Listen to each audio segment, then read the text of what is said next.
আসসালামু আলাইকুম সুপ্রিয় দর্শক। উপমহাদেশে শারদীয় দুর্গাপূজা উপলক্ষে হিন্দু এবং মুসলমানদের ভিতরে একটি রবরবা পরিবেশ চলতেছে, একটি উৎসবমুখর পরিবেশ চলতেছে। এই বিষয় নিয়ে আজ থেকে 4-5 বছর আগে জুনায়েদ আল হাবিব একটি মাহফিলের মাঝখানে কিছু কথা বলেছিলেন। কথাগুলো একটু তিতা হলেও অনেক সত্য কথা। কথাটি আমার অনেক ভালো লেগেছিল। এই পুরানো কথাটি নতুনভাবে আপনাদের সামনে উপস্থাপনা করলাম। কথাগুলি শুনুন। উৎসব শবে বরাত একটা হিন্দু মসজিদে দেখার জন্য আসলো না। মুসলমানদের উৎসব শবে কদর একটা হিন্দু কোনোদিন চাওয়ার জন্য আসলো না। মুসলমানদের উৎসব রমজান মাসের রোজা একটা হিন্দু কোনোদিন তোমার সাথে সমাজ করার জন্য রাখলো না। একটা হিন্দু কোনোদিন তোমার ঈদের নামাজে আসলো না। একটা হিন্দু কোনোদিন তোমার সাথে জুমার নামাজে অংশগ্রহণ করলো না। তোমাকে দেখার জন্য পর্যন্ত আসলো না। তার কারণ হলো হিন্দুরা মনে করে এটা মুসলমানের উৎসব, আর তুমি মুসলমান হইয়া হিন্দুর দুর্গা পূজায় কিভাবে গেলা?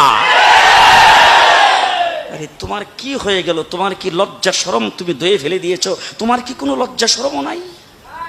তোমার কি কোনো লজ্জা শরমও নাই? আবার কি সুন্দর বলতেছ, ধর্ম যার যার উৎসব সবার।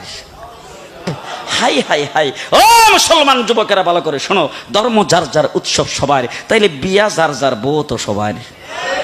জি, বিয়ে যার যার বউ সবার, পুষ্কুনি যার যার মাছ সবার, গাছ যার যার ফল সবার, ক্ষেত যার যার ফসল সবার, দোকান যার যার মাল সবার। এখন ঘুমাইছে কি কথা বলেন না কেন? তাহলে আমার দোকানের মাল যদি আমার হয়, আমার ক্ষেতের ফসল যদি আমার হয়, আমার গাছের ফল যদি আমার হয়, আমার গাছের নারিকেল যদি আমার হয়, আমি বিয়ে করলে বউ যদি আমার হয়, মুসলমান আমার পুষ্কুনির মাছ যদি আমার হয়, তাইলে ধর্ম যার উৎসব তার।